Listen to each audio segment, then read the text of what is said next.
Bueno, como quedamos el mes pasado, veníamos hablando de el rol de los adultos cuando interactuamos con un niño. Yo les decía el primer día que si íbamos a hablar en este espacio de inquietudes o dudas que tengamos acerca del desarrollo infantil, no podíamos descuidar lo que hace a la vida de esos niños, que somos los adultos que compartimos con él, sin importar el lugar dentro de la familia o de ese ambiente, y el entorno a donde sucede la vida, que no es solamente el entorno físico, sino todo lo que sucede en la vida de ese niño, a veces situaciones emocionales o situaciones físicas, el espacio físico. Ya vamos a ir hablando más en profundidad de la importancia del entorno. Pero bueno, en un niñito pequeño, los adultos nos transformamos en ese primer entorno del niño, porque a veces incluso el espacio físico no está demasiado enriquecido para ese desarrollo, pero el niño a quien tiene para mirar como modelo, como hablábamos el mes pasado, es a ese adulto que lo está acompañando. Entonces, iniciamos hablando un poquito de cómo nos comportamos nosotros frente a ese niño y cómo a veces algunos comportamientos que hacemos con total buena intención, creyendo tal vez que estamos haciendo algo bueno, como decíamos la otra vez, siempre con buenas intenciones, pero que a veces si los llevamos adelante con mucha frecuencia, todo eso puede generar un obstáculo en el desarrollo armónico de ese niño, que es lo que todos buscamos. Entonces, hoy vamos a compartir un poquito más los tres roles que nos quedan para después poder juntos elaborar ese rol más nutritivo para la vida del niño. Y les quise traer algo nuevo porque me parecía interesante que recordemos a quién estamos mirando. El mes pasado yo inicié este encuentro mirándonos un poquito nosotros, cómo nos presentamos los adultos frente al niño desde nuestras propias experiencias de aprendizaje. ¿Se acuerdan que les pregunté cómo se sentían cuando aprendían algo nuevo, qué sensaciones tenían? Esto de ser adultos y sentir que hay algo que no sé y que por primera vez llega a mi vida, qué pasa por mis experiencias. O sea que nos miramos un poquito nosotros para después plantarnos y presentarnos frente a ese niño. Y hoy me parecía interesante hacer un alto primero, antes de avanzar en los últimos tres roles, y mirar a ese niño que es frente a quien nos presentamos.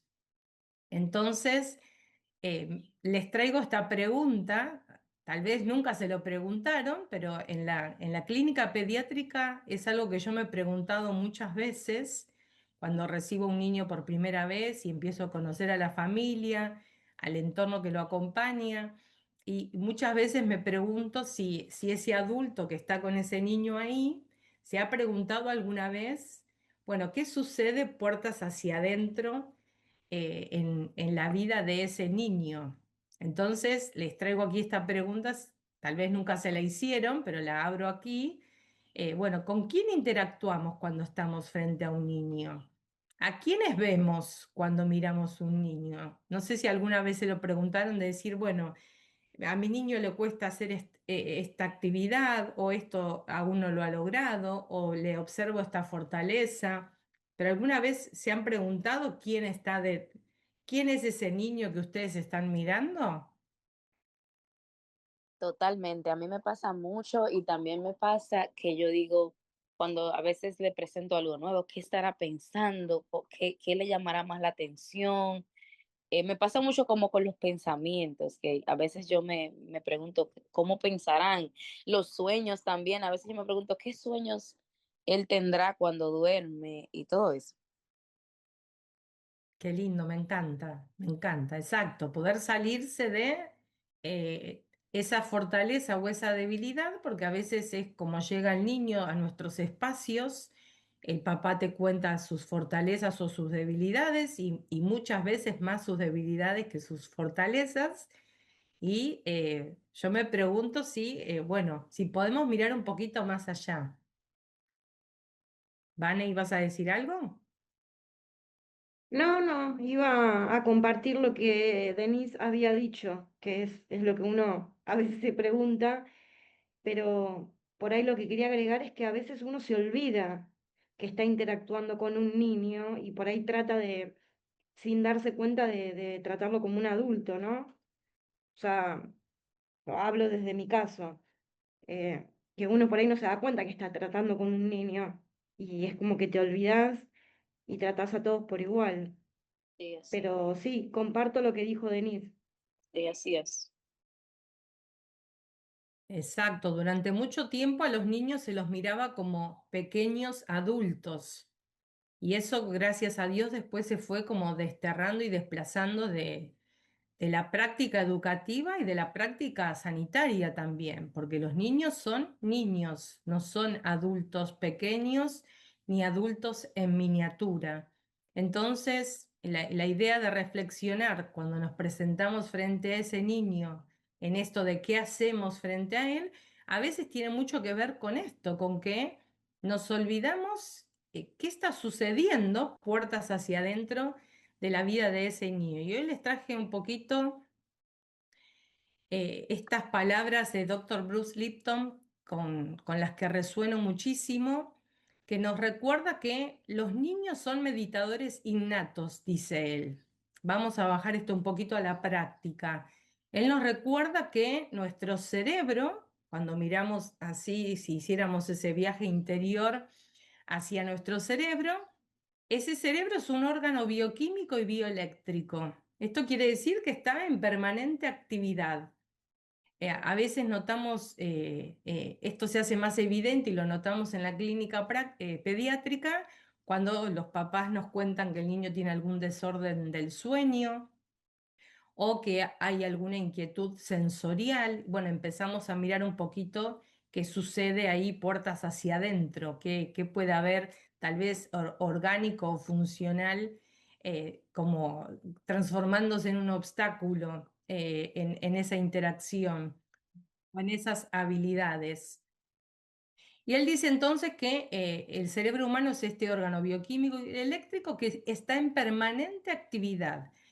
Claramente estoy hablando de niños neurotípicos, como le llamamos a veces, o desde el normo desarrollo. Esto es lo que esperaríamos al mirar a un niño, que ese cerebro esté en permanente actividad.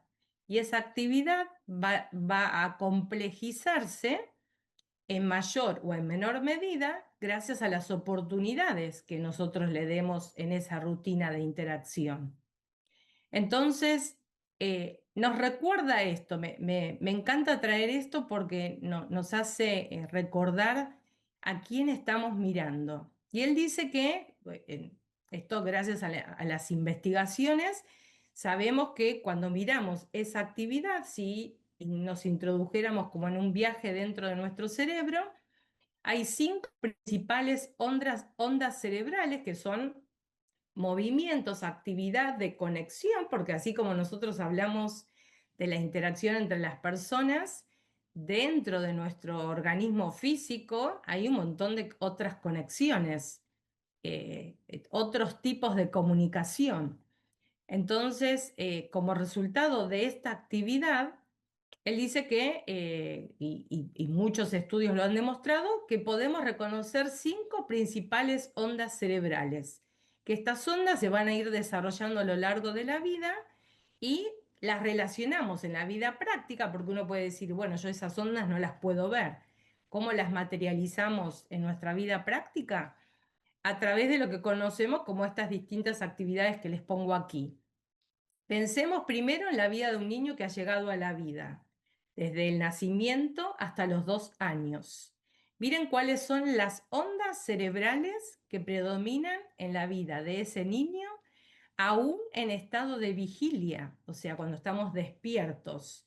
Las ondas que predominan en su cerebro son ondas que van entre el 0 o 0.Hz, que es una medida de la física, a 3.5 o 4, dicen algunos autores, Hertz, ¿no? Lo que reconocemos como las ondas delta. ¿En qué momento las personas, si nos observaran puertas hacia adentro, mantenemos esta actividad cerebral cuando estamos en sueño profundo, que de hecho cuando hay algún trastorno del sueño hay que ver por qué ese adulto, ese joven o ese niño no llega hasta aquí. Entonces, miremos a este niño que ha llegado a la vida y que hasta los 2 años, mientras lo vemos operar por la casa, explorando, jugando con burbujas, con un baloncito, con su manta, con lo que fuere, con un libro, miremos qué está sucediendo adentro de su cabeza. Las ondas que predominan lo mantienen como en estado de sueño profundo. Claramente, si ese niño está expuesto durante esos primeros 2 años de vida a experiencias de aprendizaje más significativas con ese adulto que lo acompaña, sabemos que ese niño comienza a sincronizarse neuralmente con ese adulto que lo acompaña. Por eso la importancia de qué hacemos nosotros cuando nos paramos frente a ese niño. ¿Se acuerdan que hablábamos del rol del director, del rol, bueno, hoy vamos a ver otros, del rol del animador, del rol del que examina? Bueno, fíjense que en la cabecita de ese niño se van sincronizando las ondas con ese adulto que lo está acompañando. De ahí el impacto en la vida de ese chico frente al rol que nosotros llevamos adelante. Entonces, ¿qué quiere decir esto? ¿Por qué lo traigo? Porque este niño, y me quedo por aquí hasta ahora, en estos primeros 2 años de vida, hay que, en la normalidad lo vamos a exponer a un montón de experiencias de aprendizaje, su cabecita está como en estado de meditación profunda. No sé si aquí alguno ha experimentado lo que es el estado de la meditación, que a veces también podemos llegar a él a través de la oración. Es un estado en el que nuestra conciencia no está del todo ida, depende del estado de profundidad que tengamos en ese estado de meditación, claramente, pero perdemos un poco el contacto con lo que sucede alrededor. Por eso él dice que los seres humanos, porque aquí hablamos de los niños, pero los seres humanos llegamos a la vida como siendo meditadores innatos y como después a lo largo de la vida, ahora lo vamos a ver, vamos perdiendo esta capacidad de estar como en ese estado de meditación y de sueño profundo. Por eso los niños en estos 2 primeros años de vida suelen tener varias horas de descanso. Fíjense que ellos necesitan su hora de la siesta, necesitamos que en la noche descansen, porque en ese sueño nocturno, ¿qué sucede? A diferencia de nosotros, los adultos que en la noche nos reparamos, nos desintoxicamos, nos desinflamamos, el niño durante la noche crece, se desarrolla. ¿Por qué? Porque en su cabecita, mirando esta actividad cerebral, las ondas que están predominando son estas, las que lo invitan a permanecer en ese sueño profundo. Y algunos dicen que son como de alguna manera buscan el equilibrio por todo esto que viene siendo nuevo para este niño que hace muy poquito ha llegado a la vida. Entonces, ¿el niño durante 2 años está como dormido? No, es la onda que predomina en su cabeza, que es desde donde va a aprender, desde donde va a interactuar, desde donde va a explorar.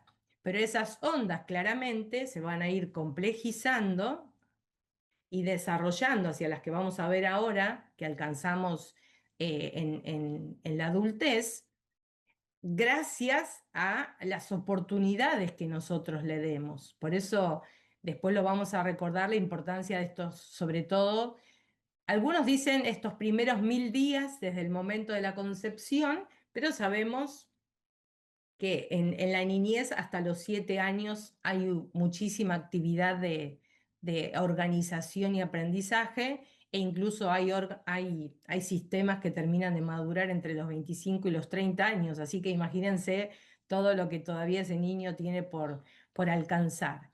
Pero miremos entonces lo que sucede aquí.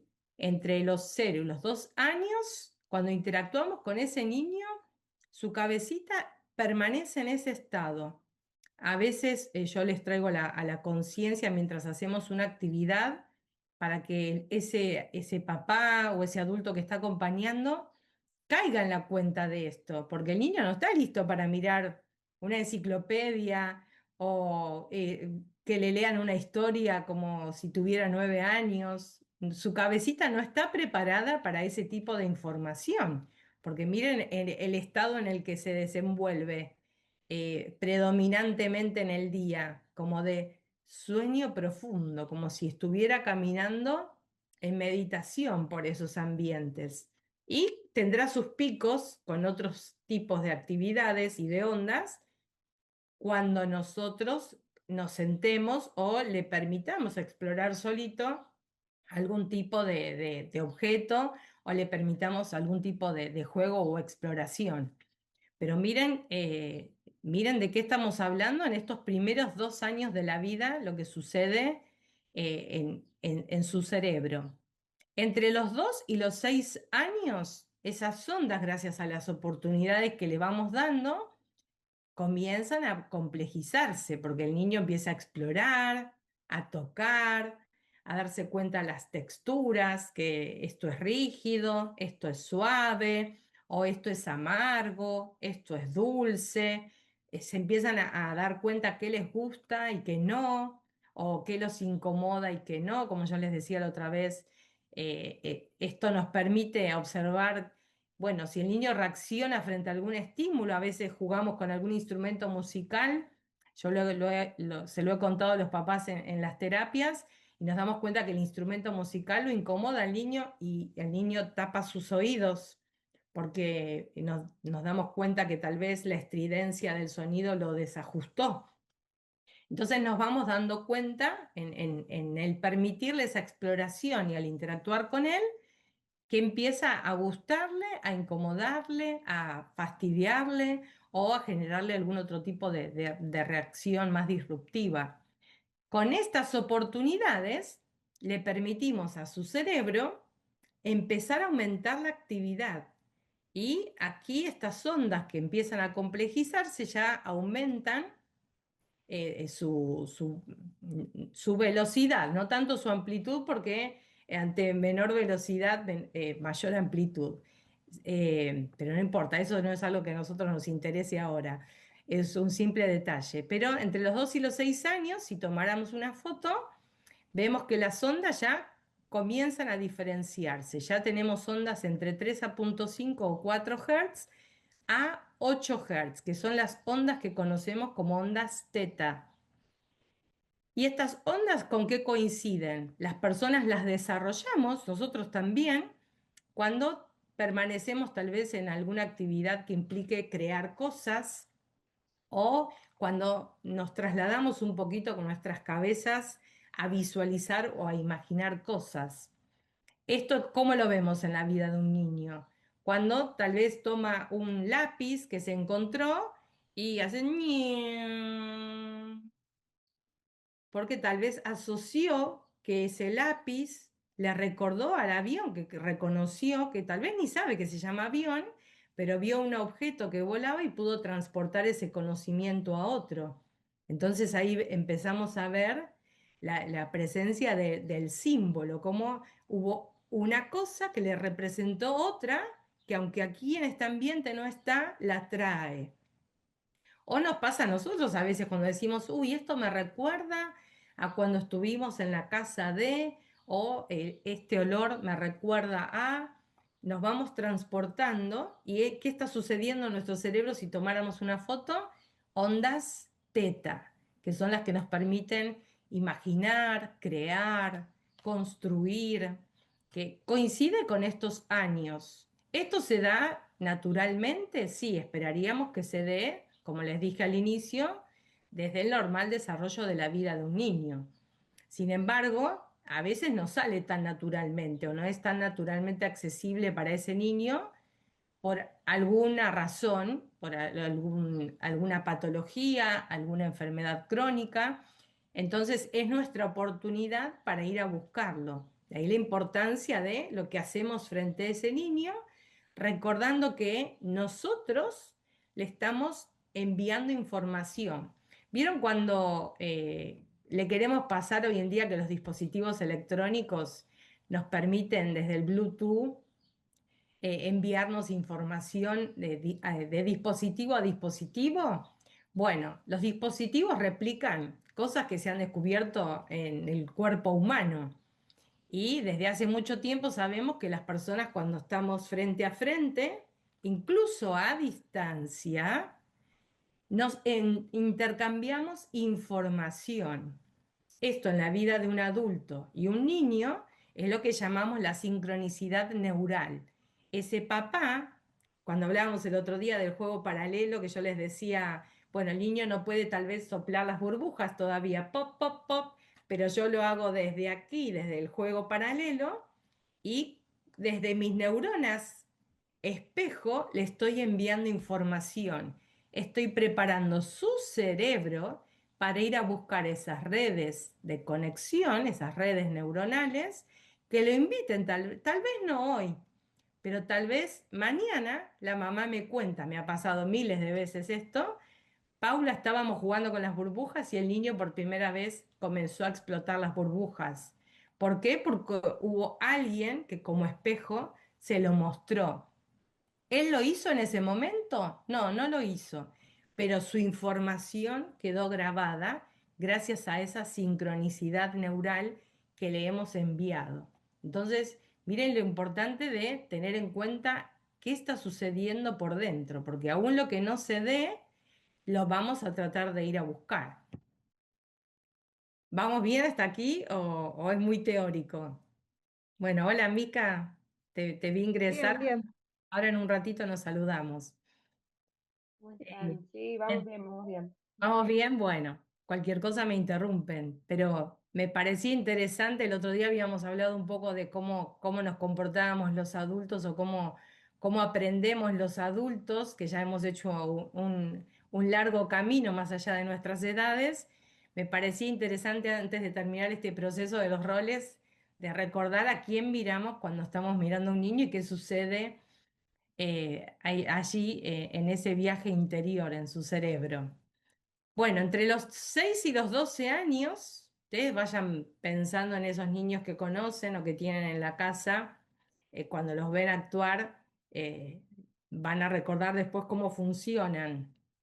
Entre los 6 y los 12 años, ya pensemos que estos niños están idealmente en edad escolar, estén yendo o no a la escuela, también existe el homeschooling, pero me refiero a, esto coincide con edades que se empiezan a presentar más ligadas al aprendizaje escolar, educativo, más académico. ¿Qué sucede en la cabecita de ese niño? Ya comenzamos a ver las ondas que denominamos alfa, que si bien coinciden con ese estado de placer, de relajación, es la relajación pero sin estar en estado de levitación o meditación. O sea, esto nos recuerda lo importante que es que a un niño le genere placer aprender y que podamos rescatar siempre sus intereses y sus necesidades a la hora de plantear un aprendizaje. Yo siempre digo, ojalá todas estas cosas se tuvieran en cuenta como en el espacio educativo, que tal vez estamos presentando un tema en una clase, tal vez ese niño no es muy bueno como orador para pasar al frente y repetir algo que ha aprendido, pero tal vez es el mejor poniendo en forma visual un dibujo de todo lo que ha aprendido y puede sentirse más cómodo presentando una lámina para compartir con los demás todo lo que aprendió, en lugar de sentirse forzado a explicar con sus palabras todo aquello que no puede decir. Entonces, estas ondas alfa están sostenidas con algo de enfoque también, porque sin atención, ¿se acuerdan que hablábamos el otro día, estos dispositivos del aprendizaje? La necesidad de la atención, la necesidad de la motivación, la necesidad de la memoria de trabajo que va a ir reteniendo todo lo que estamos aprendiendo y la necesidad de la exploración sensorial. Por eso un niño no puede aprender estando quieto todo el tiempo, porque eso va en contra de su naturaleza. necesitan a veces moverse o conectar con otros mientras se está dando la situación de aprendizaje. Y en esto estaríamos apoyando la información que nos da su cabeza, que predominantemente a esta edad ya llegó a las ondas alfa, y estaríamos llevándolo al niño de a poquito hacia unas ondas un poco más complejas, que son estas ondas beta que vendrán unos años después, pero que podemos empezar a activarlas antes si le damos la oportunidad. Entonces, aquí en estas edades, lo importante de tener en cuenta el interés del niño que ya se empieza a manifestar, el niño ya comenzó a conocer muchas cosas, ya idealmente puede comunicarse incluso verbalmente para contarnos qué le gusta y qué no, y la importancia de atender al placer que le genera que tengamos en cuenta lo que le gusta, su interés, la necesidad que tiene en ese momento. ¿Para qué? Para que ese aprendizaje se dé en estado de relajación, que no quiere decir que el niño está volando, ido de la clase o de la situación de aprendizaje, sino que no lo estoy poniendo en situación de amenaza, como activando la reactividad de estoy tan bloqueado por esto que me incomoda que no puedo aprender. Y esto pasa muchísimo tanto en el espacio clínico, cuando queremos imponer una actividad que al niño no le gusta, e incluso esto genera resistencias o se quiere ir o no quiere ya venir, y en la clase, cuando esa actividad no está apropiada a las habilidades, a las capacidades o a los intereses de ese niño. Porque es cierto que en el aprendizaje académico hay cosas que son parte del currículum que se debe dar, pero si hacemos esa adecuación para capturar la motivación del niño, miren cómo empezamos a generar un impacto aquí adentro, que es visible. No, no podemos ver qué sucede en esa actividad cerebral a menos que pasemos por un estudio de imagen. Sin embargo, nos damos cuenta con su comportamiento, como hablábamos la otra vez, o con la forma en la que nos lo cuenta, de que viene motivado o que viene fastidiado por algo que lo han hecho hacer, o por algo que lo vemos hacer en la casa, porque no coincide con lo que puede o con lo que le guste. Entre los 12 y los 18 años, aquí ya vamos llegando a las últimas, ya ese cerebro que fue expuesto a oportunidades, a experiencias, a interacciones con otros que le brindaron información y fueron también complejizando lo que sucede hacia adentro, ya comenzamos a ver ondas más complejas, las ondas beta, que son las que claramente necesitamos. Fíjense que esto coincide con o la edad de nivel secundario en algunos lugares, o el middle school, el high school, que los niños ya requieren de otros esfuerzos, de otras responsabilidades, de más enfoque, porque ya hay más actividades para hacer, ya tengo más profesores, ya tengo más trabajos prácticos o asignaciones por hacer. Requiero de más estado de alerta, porque el profesor ya no me habla 10 o 15 minutos, me habla 20, media hora o 45 minutos que dura un módulo. Entonces, necesitamos que en el cerebro de ese niño estas ondas estén activas. Claramente para todo esto no tiene solamente que ver el sistema nervioso, sino, como hablamos siempre, la vida integral de ese niño. Si ese niño, supongamos un joven de 12, 13, 14 años, está en la clase y se está durmiendo porque pasó una mala noche o jugó en la noche con sus amigos, como se usa ahora, que juegan en red, claramente esas ondas beta en la clase no van a estar, porque va a estar más en ondas delta de sueño profundo, porque hubo algo que le faltó. Entonces, si vemos esto en el niño en la clínica pediátrica al trabajar con él, o me ha pasado a mí al interactuar, ¿cómo pasaron la noche?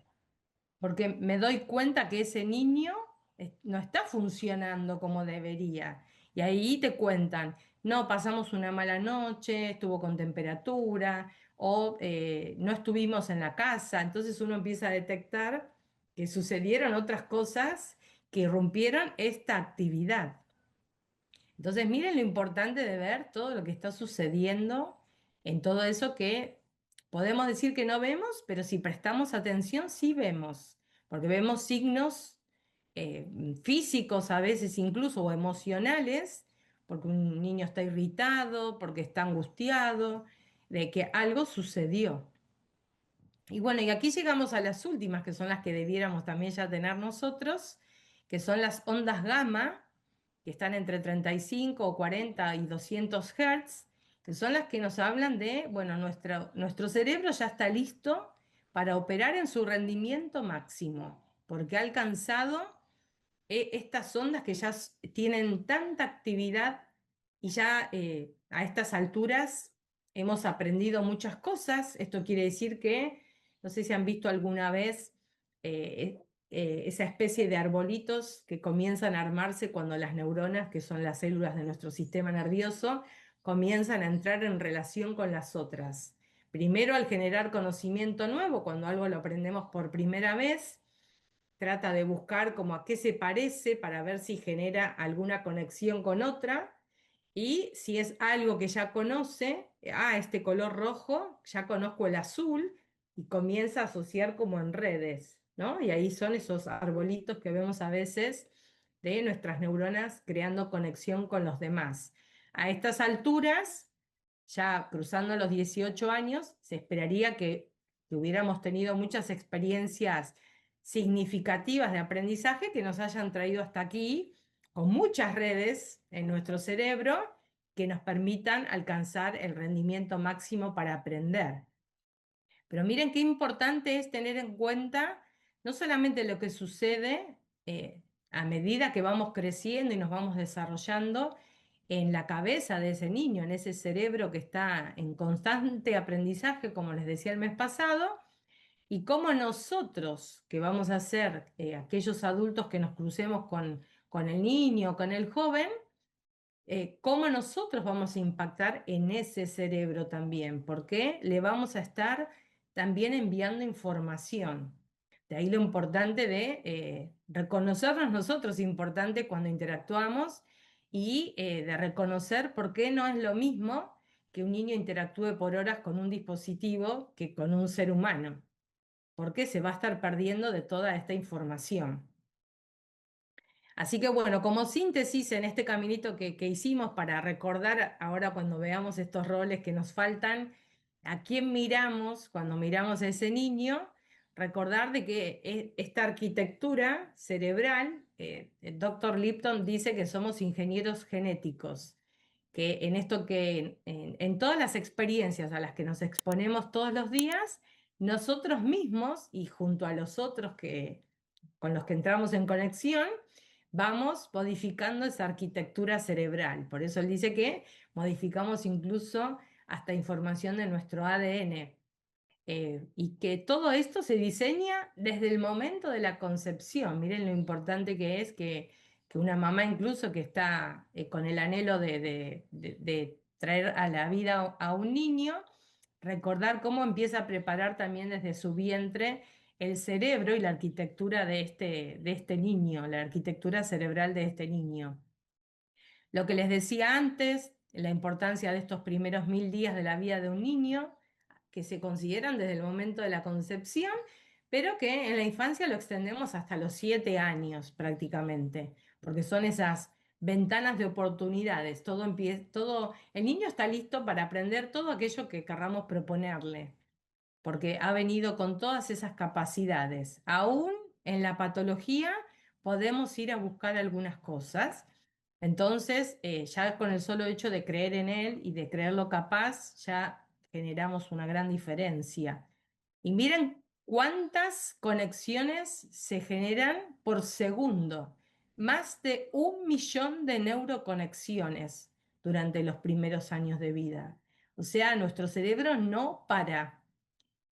Por eso lo que les decía el otro día, guardemos esta actividad para experiencias significativas y no de que el niño esté angustiado, ansioso o disruptivo de no saber qué va a suceder después, cuando a veces se lo toma, se lo lleva, se lo saca, se lo pone y el niño no está comprendiendo qué va a pasar después cuando son más chiquitos, ¿no es así?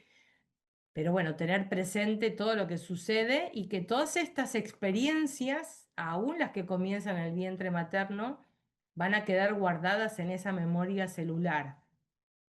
A mí en esto también, siempre lo cuento, me ha pasado miles de veces que cuando observo algo que está fuera de lo esperable en ese niño o en ese joven que me he encontrado, uno empieza a sondear y empieza a detectar cosas de qué pasó, por qué será que cada vez que abren la puerta el niño llora, o por qué será que cuando ve a un adulto extraño se pone mal o comienza a temblar.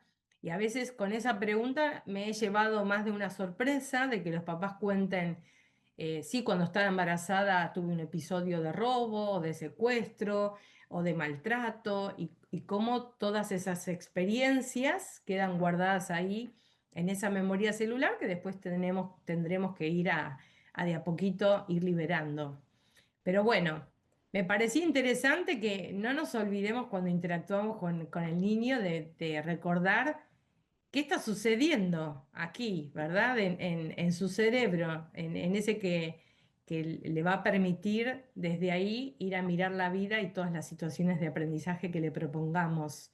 Entonces, tener siempre presente de qué manera ese cerebro se va desarrollando y cómo se va complejizando en esas ondas y en esas actividades gracias a nuestra intervención y gracias a las oportunidades que nosotros le demos dentro del aula, cuando están ya en experiencias desde el ámbito educativo o en el hogar para todos los que podamos compartir con ese niño o ese joven, porque miren que el proceso de aprendizaje, como les decía el otro día, no termina, estamos siempre en contacto con esa situación de aprendizaje. Así que bueno. ¿Alguna duda de este proceso que me parecía interesante traer? Porque siempre me pregunto si los papás tienen presente a quién miran cuando compartimos en la interacción. No, no, yo no tengo ninguna duda. Estuvo buena la información. Bueno, Mica, gracias por sumarte. ¿Cómo estás? Por favor, estoy bien. Justo estoy con mi sobri que está llorando, entonces no sé si se escucha. Sí. Está llorando y es re loco porque también es muy importante esto que estás hablando y cómo también nosotros aprendemos a gestionar, ¿no? Con ellos y con nosotros cuando uno está criando o como tía o como abuela, las emociones de ese niño, lo que va sucediendo también. Y bueno, están sucediendo las dos situaciones a la vez. Está mi sobrino quizás que está más desregulado, la abuela que está intentando de calmarlo, y bueno, y yo acá como en el medio de las dos cosas. Bueno, gracias por sumarte. Interesante esto que decís porque lo iba a mencionar en un momento y lo salteé. Esto de cuando vemos al niño en alguna situación emocional o en la infancia le llamamos desregulación, que después, bueno, a veces también nos encontramos con esos adultos que no han podido integrar estas experiencias y las desregulaciones se observan desde otros lugares, pero en los niños en general lo captamos con la angustia, con ese llanto que a veces no comprendemos de dónde viene. Yo siempre les animo a mirar el antecedente, qué pasó que condujo a la aparición de esa emoción, que no está mal que el niño llore, peor sería que lo guarde. Entonces, dejémoslo salir, pero sí preguntémonos qué pasó primero, o sea, cuál fue el antecedente y a veces ahí capturamos un montón de información, porque fue un episodio de frustración o porque le quitaron un juguete o algo que quería o algo que quería comer y ya comió demasiado o nos llevamos la sorpresa de el darnos cuenta que está desregulado sensorialmente porque hubo mucha gente en la casa, sucedió algo distinto, o está en un ambiente que no es el habitual, y todo eso impacta. Entonces, en esto que yo les decía, la sincronicidad neuronal, de cómo le estamos dando información como si fuera a través de un Bluetooth a ese niño con el que estamos interactuando, si el niño llora y nosotros nos ponemos peor o nos violentamos, primero que eso no le va a hacer un bien al niño, porque seguramente o es muy probable que esa angustia se exacerbe y que aumente más que ir liberándose o que le permita al niño volver a la calma. Entonces, cómo la manera en la que nosotros emocionalmente también nos paramos frente a ese niño va a generar un impacto en la transición de esa emoción para que lo invite a volver a la calma. Y, bueno, me olvidé el otro que iba a decir, que tenía más que ver con esto. Ahí me acordé a qué iba. Que a veces me ha pasado de preguntar esto de por qué llora, por esto de que yo les pregunto el antecedente, que me digan, y que tal vez la mamá se ponga a llorar cuando me cuenta, y ahí uno comienza a darse cuenta de que en realidad el niño había también captado de alguna manera que algo le está sucediendo a su mamá o a ese adulto que lo cuida y que de alguna manera hubo una transferencia también ahí en la transmisión de esa emoción, porque los niños nos perciben. Entonces, por eso en general cuando hay situaciones especiales como el primer día de clases o las primeras semanas incluso, que el niño cambia una rutina, que sale del ambiente del hogar a la escuela, o que se mudan, bueno, empezar a tener registro de estas cosas, porque el niño puede estar materializando, manifestando una emoción que el adulto se está guardando y que por alguna razón no pudo ir a materializar, pero el niño la pone en evidencia. Así que bueno, eso me hizo acordar a esto. Bueno.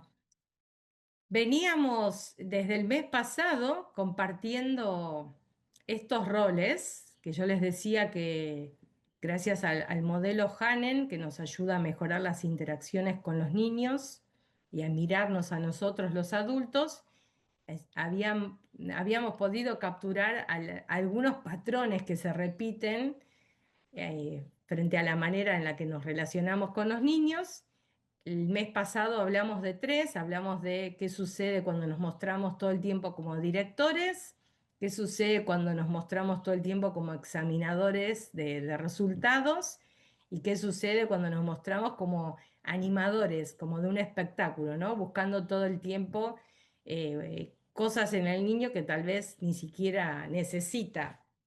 Bueno, nos quedaban tres, que la idea era completar hoy, para que después podamos hablar de ese rol más nutritivo y de cómo ese rol impacta en la vida del niño desde sus rutinas, desde la dieta sensorial. Entonces, les traigo hoy para compartir estos últimos tres. El primero que les traigo es el asistente. Yo les preguntaba, bueno, ¿cómo se lo imaginan a ese adulto? ¿Cómo se imaginan que seremos los adultos cuando nos mostramos como asistente del niño? ¿Qué se les ocurre pensar?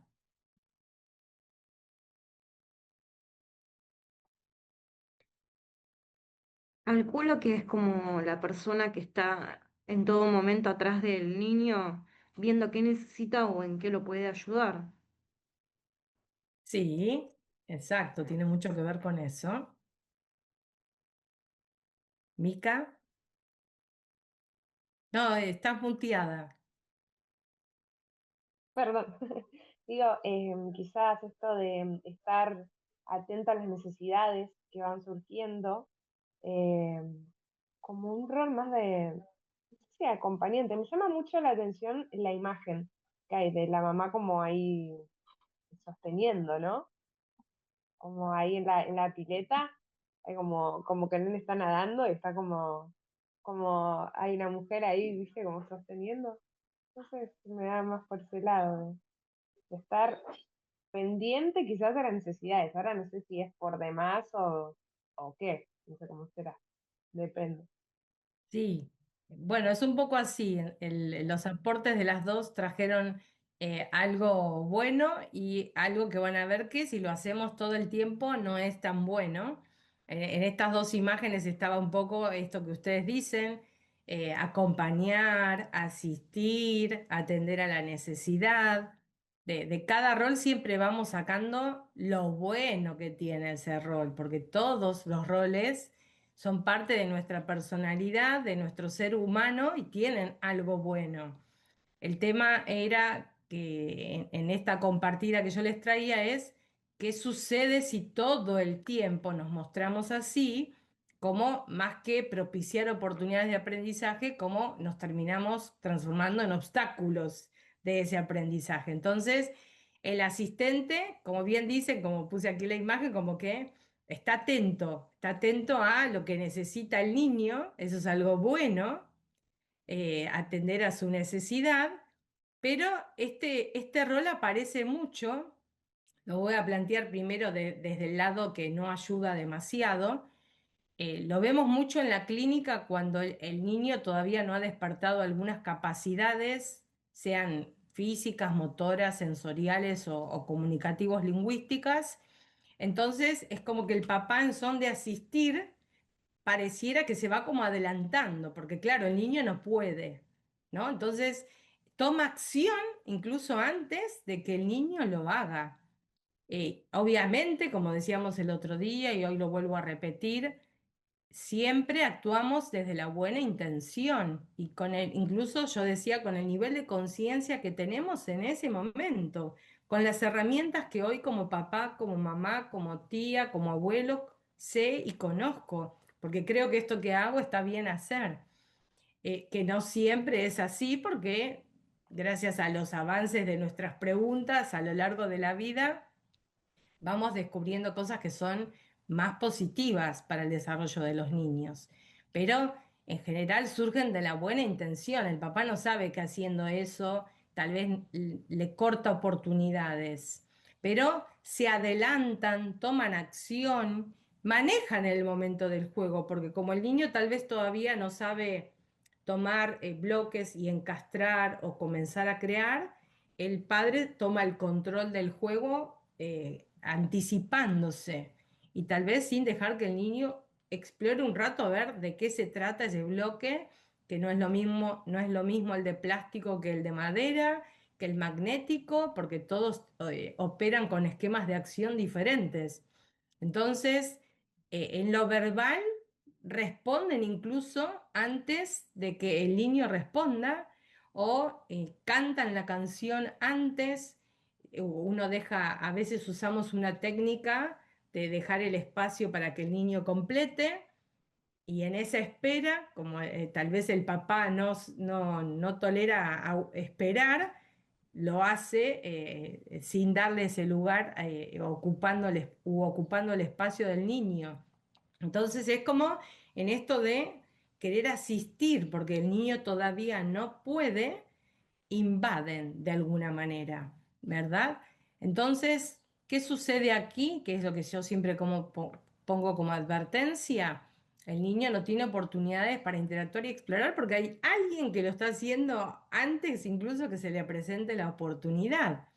Entonces, lo que yo sugiero cuando veo estas cosas, o lo recuerdo por si el papá no lo sabe o nunca lo escuchó, que en los niños tratamos, sobre todo si es muy pequeño, dejamos ese espacio de latencia, se llama, que es cuento con mi cabeza si necesito incluso hasta 10 segundos.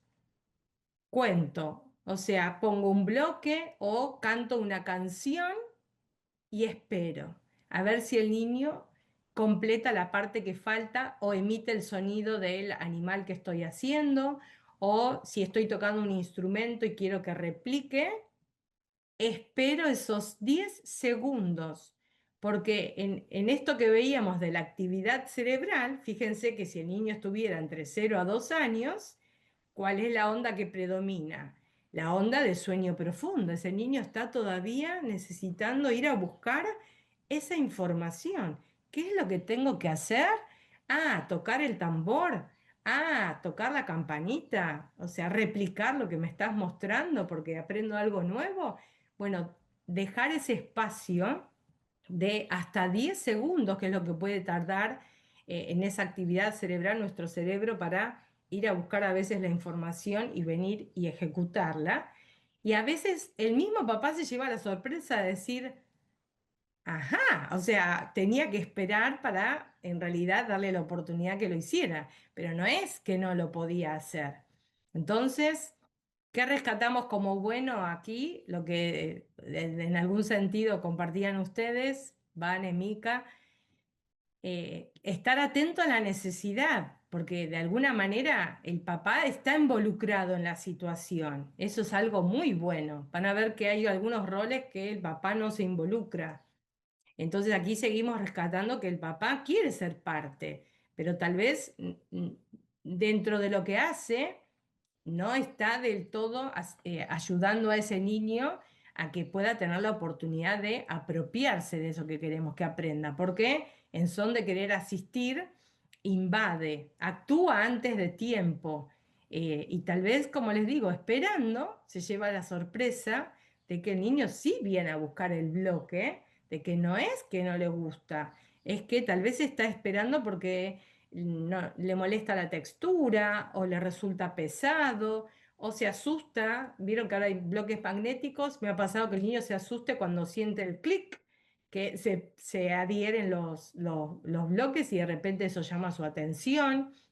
Entonces, permitirle el espacio, dejarle este tiempo de latencia de, bueno, mostrame aquello de lo que sos capaz, para que yo pueda entonces ahora, de alguna manera, complementar o enriquecer esta situación de aprendizaje y mostrarte también otras cosas que podemos hacer. Pero dejando la oportunidad de que el niño nos muestre también. Porque como hablábamos el otro día, a veces al dejarlo incluso descubre nuevas formas de jugar, de que no quiero apilar, pero se le ocurrió que puede generar, no sé, un tren modificando la construcción o la ubicación de esos bloques. Bueno, todas esas sorpresas nos las llevamos cuando le damos ese espacio o cuando le dejamos ese tiempo para que despierte su creatividad y salgamos de esas ondas de sueño profundo y nos movamos a las creativas, las de yo también puedo construir cosas nuevas.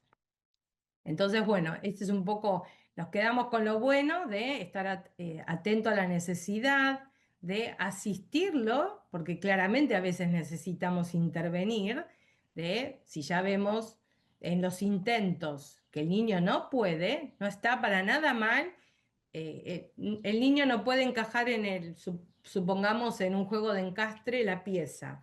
Probó, hizo sus tanteos. Yo les digo, permítanle que haga sus tanteos.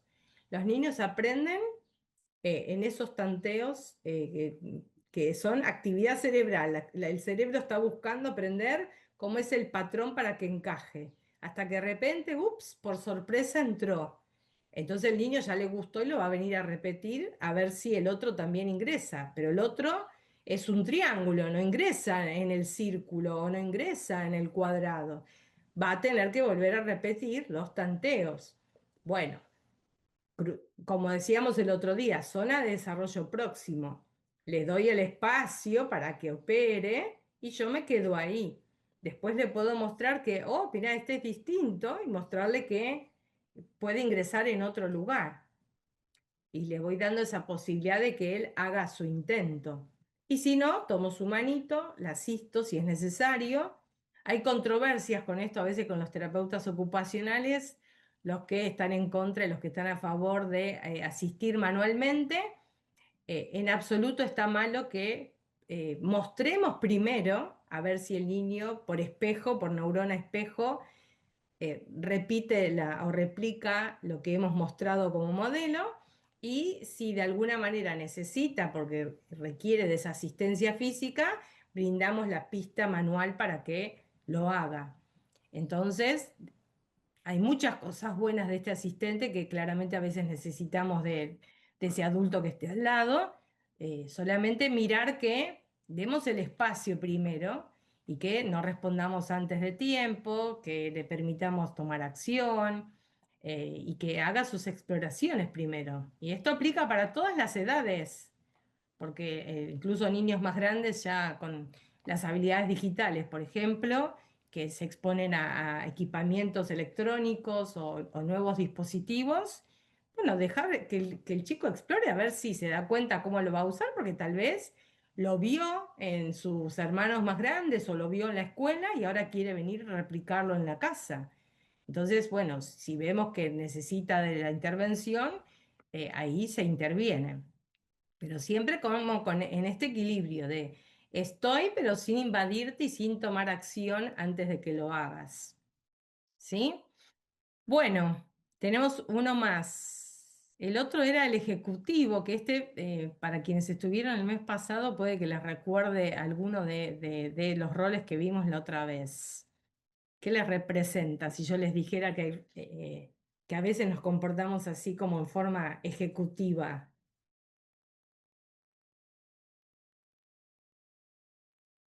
Como un adulto que quiere como tener todo como organizado de antemano, quizás, como, no sé, veo porque está la computadora, como se me relaciona mucho con las órdenes, ¿no?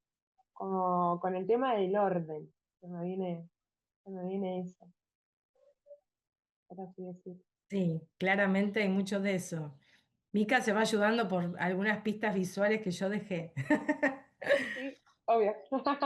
Está captando información. Sí, sí, sí, claramente tiene mucho de eso. El ejecutivo nos recuerda desde el aprendizaje y las funciones neurocognitivas que nosotros le llamamos a todas las funciones que son parte de la situación de aprendizaje. Nuestro lóbulo frontal, que es el que llevamos aquí en el frente, que nos diferencia de algunas especies, es el que pone un orden a nuestra vida. Y a veces nos damos cuenta en las formas de operar de un niño o incluso del adulto, cómo nos queda algo por trabajar aquí, porque son esas funciones que nos ayudan a organizar nuestra rutina. Como hablábamos el otro día, yo decía, tal vez se van a acordar del director, que era un rol que dirigía la escena, pero si se acuerdan un poco de ese rol cuando hablamos de lo bueno, que estaba bien que dirigiera las rutinas del niño, pero cómo se transformaba en un obstáculo cuando quería dirigir la escena del juego, queriéndole hacer cosas al niño que el niño ni siquiera mostraba interés o no estaba listo para eso. Entonces, comparte algo aquí con el ejecutivo, como decía Mica, de esto de tiene un plan, hay órdenes, hay una organización, bien de ese, como les decía, de las funciones ejecutivas que nos ayudan a tener disciplina y a organizarnos. ¿Qué pasa? Este rol, desde lo no tan bueno, en general es el adulto que tiene el plan, ha comprado el juego que a veces le pedimos o la sugerencia que le dimos, atiende a todo, pero es como que aquí está la agenda y yo continúo con mis actividades, que incluso a veces es físicamente se ubican a un costado o se retiran de la escena porque están tan ocupados que tienen otras cosas para hacer que son a veces hasta como más importantes, ¿no? Y en este plan que tiene incluso, no prepara siquiera al niño. El otro día yo les contaba la importancia de la anticipación, de que el niño sepa lo que va a suceder después. Primero porque es un ser humano con quien interactuamos, no es como una bolsa de papas que pongo, saco, llevo, traigo, por decirlo gráficamente. Pero entonces, primero por el respeto de que es un ser humano con quien estamos generando conexión. Entonces es importante que sepa lo que está sucediendo o lo que va a suceder. Y segundo, porque le permite ahorrar energía. El niño no se desgasta imaginando o generando ansiedad de qué va a suceder, porque ya se lo han dicho con alguna pista o verbalmente. Se preparó a ese niño para lo que va a suceder. Incluso cuando el niño es todavía no verbal, que a veces me dicen, no, pero yo no le hablo porque no me habla, ¿no? Precisamente lo que necesita es que desde tus redes vayas generando esas conexiones también iniciando esa comunicación, preparando a ese niño para aquello a lo que queremos que quiera aprender o acceder. Entonces, el ejecutivo lo que tiene es que mira desde afuera y no anticipa, porque en realidad el plan está en su cabeza. como que aquí está el juego. No le da el tiempo al niño de decir, ahora vamos a ir a la terapia, o es el momento del baño, o es momento de comer, porque la agenda está en su cabeza y a su vez lo desconecta, incluso esa conexión con la agenda lo desconecta de la conexión con ese niño que lo está esperando a veces y que no entiende qué va a suceder. Por eso no observa lo que al niño le pasa, no atiende a esa necesidad, no está atento a lo que el niño quiere mostrar o decir.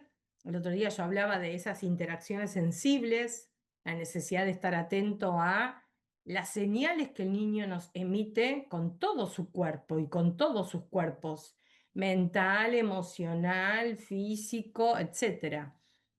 Entonces, es cierto que un papá administrador de un hogar, uno comprende que está colmado de actividades, pero hay edades incluso que requieren más atención a estas cosas, sobre todo en esa primera infancia. Se entiende que haya una agenda, pero va a haber algo de esa agenda que ese adulto tendrá que ceder por lo importante que es para ese niño que ese adulto esté disponible. Recuerden esto que hablamos de la sincronicidad neuronal. ¿Qué información le va a quedar a ese niño en esa cabeza, en esa situación de aprendizaje, si no ha tenido con quién compartirlo? ¿Qué modelo le va a quedar? Porque lo que vio es un adulto ocupado, que sigue con la computadora o se retira de la escena de juego, como aquí está el niño, como aquí terminó mi ocupación, traerlo, ¿verdad? O aquí te compré el juguete, ahora como arreglate la pelota que querías o el juego que querías, y en realidad el niño está necesitando que haya un otro con quien compartir, porque es ahí a donde se construye. Entonces, nos quedamos con lo bueno de que, como vamos a ver, Dios mediante el mes próximo, en esto de la importancia de ese adulto nutritivo y el impacto en las rutinas desde la dieta sensorial, la importancia de tener un plan, que claramente está bueno en esto de las rutinas, de que el niño sepa que, bueno, vas a jugar hasta las 3 de la tarde, porque después salimos a hacer otras cosas. O sea, hay un plan. Incluso esto ayuda a poner límites a veces. Pero permitir involucrarse en esas actividades, claramente dependiendo la edad. No es lo mismo el niño pequeño, a un adolescente, a un joven, como veníamos mencionando, son otros tipos de actividades.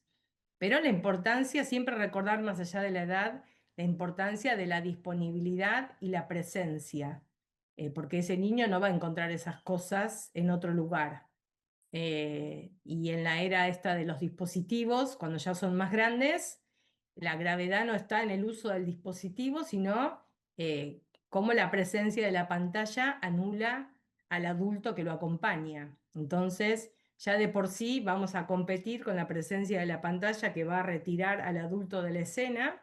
Entonces, no nos retiremos antes de tiempo, porque a medida que va creciendo ese joven, en algún momento se va a lamentar que después ya ese joven no te necesite más, ¿verdad? Bueno, ¿alguna pregunta hasta aquí o quedó? ¿Se entendió? Bueno. No, Y nos queda el espectador en esto de los roles, que este sería el último. Este rol de el espectador. ¿Cómo les parece que será en la interacción? ¿Cómo nos comportaremos cuando nos comportamos como espectadores? ¿Qué se les ocurre?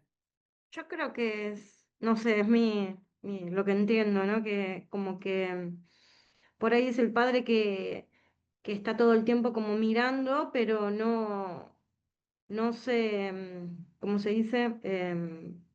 No interviene, por ahí no participa. Sí, hay mucho de eso, sí, sí. A mí se me viene también la palabra expectativa. No sé por qué, como estar a la expectativa de lo que pueda llegar a ser el niño, ¿no? Como estar detrás, pero estar como expectante, a ver, como mirar quizás también más el resultado. Pero no sé, Se me viene también desde ese lugar. Sí, sí, sí. Puede ser. Claramente captaron las dos características de ese espectador. Un poco en lo que observamos. Esto nos ayuda no solamente a observarnos a nosotros mismos, sino incluso cuando uno entra en relación con otros, sobre todo para los que estamos desde el ámbito de la salud o la educación, bueno, a mirar cómo es esa interacción de los adultos con los niños o jóvenes también. Como bien dijeron, el espectador a veces se lo llama también el observador. Está retirado, al igual que el ejecutivo, de la escena del juego. Hasta ahora los otros eran parte de la escena de juego, pero a veces hasta cruzaban esa línea de la invasión o de la dirección. Bueno, el ejecutivo y el espectador comparten esto de que están, pero no están, o sea, están retirados de alguna manera de esa escena del juego y un poco como decía Mica, como decía Micaela, hay una expectativa y esta expectativa lo observamos mucho quienes trabajamos en la clínica pediátrica en relación a no sé qué hacer con mi niño, la verdad, o no sé lo que va a hacer. Entonces, en eso de no sé, el papá, como decimos siempre, con buenas voluntades, sin malas intenciones, no sabe a veces cómo ubicarse. Entonces, toma distancia, porque no sabe cómo interactuar con ese niño, no sabe cómo jugar con ese niño. Lo mira desde afuera, incluso a veces te relatan, como están fuera de la escena de juego, te dicen, y no quiere venir, o está así, está allí en un rincón jugando con la tableta, o encontró la pelota que le trajo el tío y está jugando con la pelota. Entonces te cuentan, sin tal vez tomar conciencia de que en realidad sería más enriquecedor que más que relatar esté acercándose al niño a jugar con esa pelota, tal vez, a quitársela, a ver si el niño viene a buscarla o emite un sonido para reclamar que quiere la pelota de regreso y empezar a generar la construcción de este vínculo, de que también el niño descubra en ese adulto ganas de interactuar, ganas de compartir. Bueno, Mica, gracias por sumarte. Ahí leí, me vine a... Gracias, un placer. Un besote grande. Bueno, un besito. Gracias. Lo terminamos al menos para que nos quede. Pero es este adulto que, como bien decía, con las buenas intenciones de creer que tal vez al estar afuera y relatar, no se da cuenta de cuán importante sería que tal vez en lugar de mirar desde afuera y relatar lo que el niño está haciendo, acercarse y mostrarse disponible, lo que veníamos hablando el mes pasado, la importancia de mostrar interés y de que ese niño descubra en ese adulto que lo acompaña, a eso iba, a, a un ser con quien podrá contar, con quien podrá comenzar a construir ese vínculo. Esto se nota mucho a veces cuando uno llega a alguna casa o incluso en la terapéutica lo vemos cuando el papá nos dice, con vos se quiere quedar, en la otra terapia no, o a esta terapia quiere venir, en la otra le cuesta un poco. Bueno, reflexionar a veces también nosotros cómo nos mostramos frente a ese niño, que más allá de la edad, porque podemos pensar que un adolescente nos necesita menos y en realidad cada edad tiene sus intereses, sus motivaciones, sus necesidades. Y a mí la práctica clínica me ha mostrado que sin importar la edad, cuando uno se muestra disponible, el otro también se muestra disponible y se abre. Pero necesitamos recordar que construimos este puente y de que somos también de alguna manera ese refugio seguro en el que el niño podrá descansar también y al lugar al que podrá venir a contarnos cuando le sucede algo. Entonces, el espectador se ubica tan lejos de la escena. ¿Se acuerdan que el otro día yo mencionaba esto de la zona de desarrollo próximo, de no estoy tan cerca que te invado ni tan lejos que te dejo solo? Bueno, es un poco este rol del espectador, de me quedo tan lejos que describo todo lo que estás haciendo, todos tus desafíos, todas tus dificultades, pero me olvido de lo importante que yo soy y de la información que yo te estoy brindando. Porque a veces yo lo traigo a la práctica y a la interacción, la importancia de que nos vean a nosotros hacer cosas o que nos escuchen emitir ese sonido que queremos que aprendan o decir esa palabra que queremos que repitan en algún momento. Por esto de estas neuronas espejos. Te estoy sembrando esta información o este conocimiento que sería bueno que alcances. Entonces, recordar cuán importantes somos, porque qué información podemos brindarle al niño si nos ponemos tan lejos. El niño tampoco va a querer venir, porque el adulto no quiere venir y no quiere abrirse. Entonces, es como una especie de bloqueo de alguna manera. Así que bueno, como les pongo aquí, los niños necesitan de ese tiempo para explorar y aprender a sí mismos, claramente. Necesitamos dejarles espacio de exploración solitaria, dejar que se aburran, porque es ahí a donde el sistema nervioso integra todo lo que está aprendiendo en ese día, pero recordar que nosotros, ya por el solo hecho de mostrarnos disponibles, le estamos intercambiando desde nuestro Bluetooth, entre comillas, somos mucho más que Bluetooth, claramente lo voy a recordar para que no quede que somos solo eso, pero desde esa sincronicidad neuronal, así como te transporto mi emoción, te transporto también todo lo que yo soy en esa interacción. Entonces, recordar la importancia de cómo nos presentamos y lo importante que es mostrarnos disponibles, cercanos y que ese contacto sea nutritivo, como me gusta decir a mí, que es un poco en lo que vamos a profundizar en el próximo mes. Bueno, hasta aquí alguna inquietud, alguna pregunta, alguna reflexión. No, No, bueno.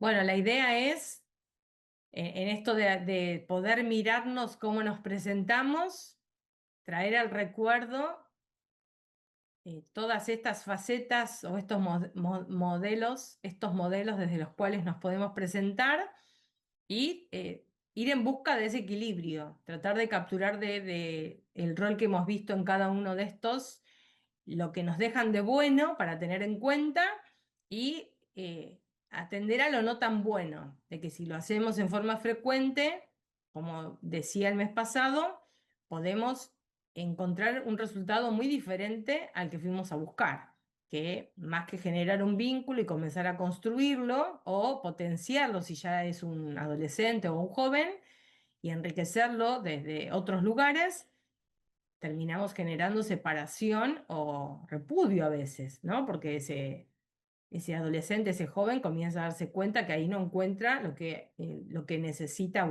lo que ha ido a buscar o lo que está buscando.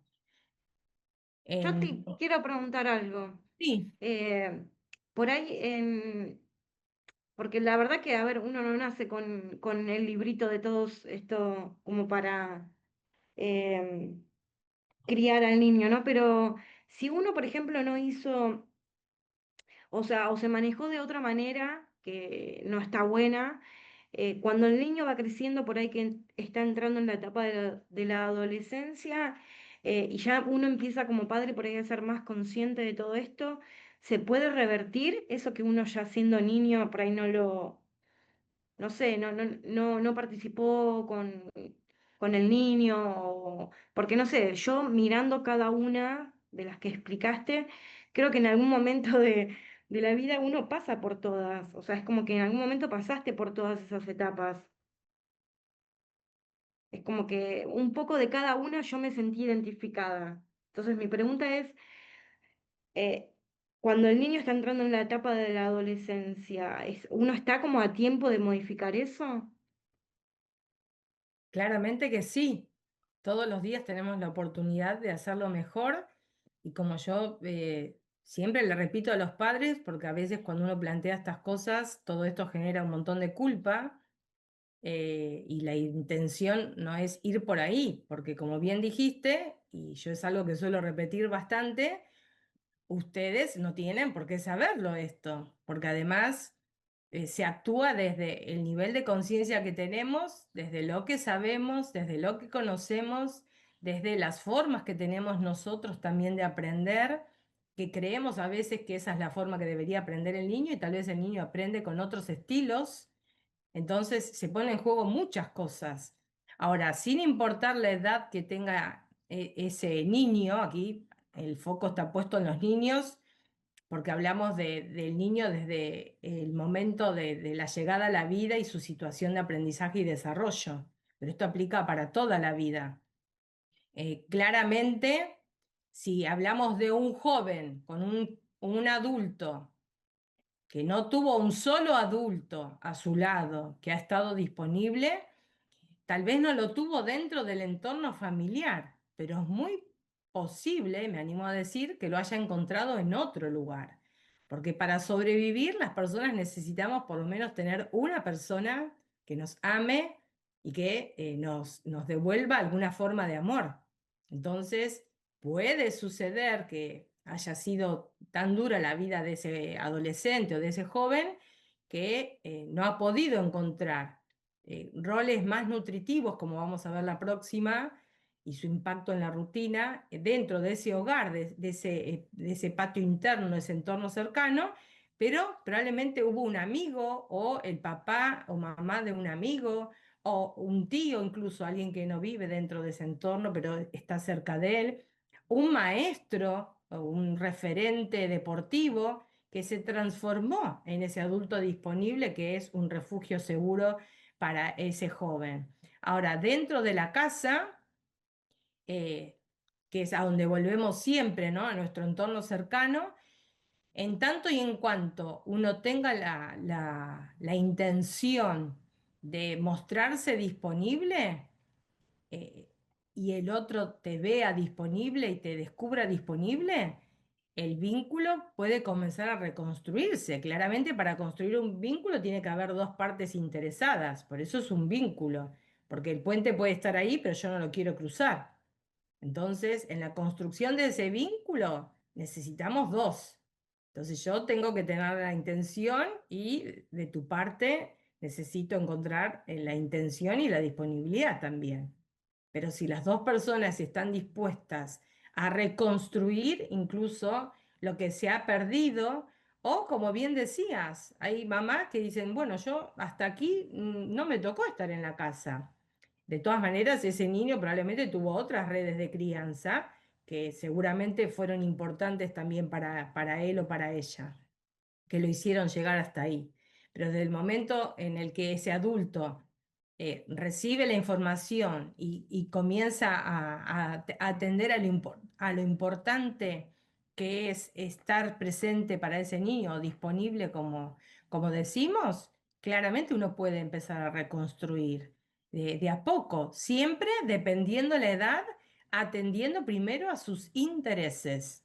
Si queremos generar una conexión, no tengo que ir a buscar desde donde a mí me importa, sino ir a buscar desde lo que es importante para ese niño en ese momento de la vida, porque desde ahí es de donde voy a poder empezar a reconstruir, si es que no la construí antes, una conexión.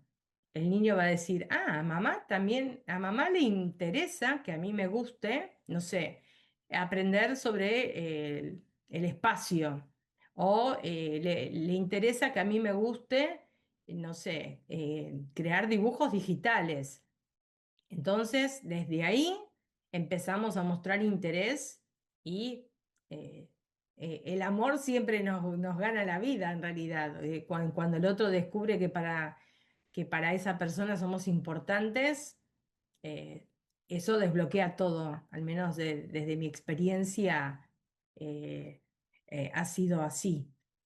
Pero lo importante es mostrarse disponible. Acá no estamos hablando de situaciones traumáticas, de abandono, que requieren de la asistencia de una terapia, un adulto maltratador.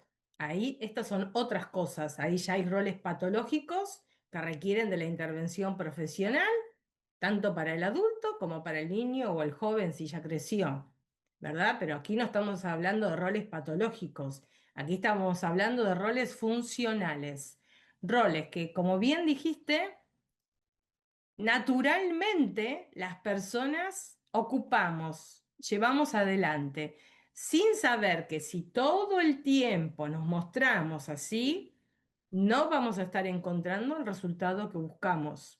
Vamos a estar buscando lo opuesto, como decía, frustración, separación. No es que el niño no quiere venir a jugar, no tiene con quién hacerlo. O sea, busquemos la pelota, sentémonos en el piso y mostremos que estoy mostrando interés, físicamente estoy mostrando interés. Me ha pasado muchas veces hasta como el cambio físico del papá. ¿Qué tal si nos ponemos en el piso? Y ya que el niño vea al papá en el piso en situación de apertura, hace que el niño gire su cabeza y le lance la pelota. Y ahí comenzó la interacción y la conexión y la construcción de un vínculo. El niño dice, bueno, ahora sí tengo a alguien con quien compartir o a quien lanzarle la pelota. ¿Para qué voy a ir si no tengo a quién enviarle la pelota? O está con el frasquito de las burbujas y no hay quien se lo sople y el niño todavía no está listo para soplar una burbuja. Bueno, necesita que alguien le tome el frasquito y le muestre que puede soplar una burbuja, o que si lo sacude tal vez puede generar burbujas. Pero para eso necesita apertura, que a veces suele ser física primero. O sea, me muestro físicamente disponible y después emocionalmente disponible para vos en este momento, psíquicamente disponible, te estoy prestando toda mi energía, porque en este instante no hay otra cosa ni nada más importante que vos. Y esto siempre imprime la diferencia. Bueno, Sí. lo dejamos aquí por hoy, así Dios mediante en el próximo mes. La idea es compartir, bueno, qué hemos aprendido de todo lo que hemos visto hasta aquí y poder compartir cómo podemos mostrarnos desde un rol más nutritivo que va a aplicar para toda la vida y cómo desde ese rol podemos diseñar rutinas más nutritivas para los niños desde el aporte que nos hace la dieta sensorial. Así que si todo... Bien, estuvo bueno esto de los roles, porque a veces yo por dentro me reía porque digo, tengo como un poco de cada una, o sea, y por ahí es inconsciente, ¿no? Uno no se da cuenta, o por ahí, qué sé yo, uno no lo hace con la intención de producir eso, con el rol, pero está bueno, la verdad que muy interesante. Bueno, me parecía una buena reflexión, porque como bien dijimos, y vuelvo a repetir, todos llevamos adelante todos los roles y sin importar la edad que tenga ese niño, adolescente o joven que nos acompaña en el camino, lo importante era traer a la reflexión que generamos si siempre nos mostramos desde alguno de ellos, que probablemente lo que encontremos no sea lo que buscamos generar o propiciar. Bueno, les deseo que tengan un buen mes. Si todo va bien, nos encontramos el mes próximo. Y bueno, gracias por ser parte de esta comunidad.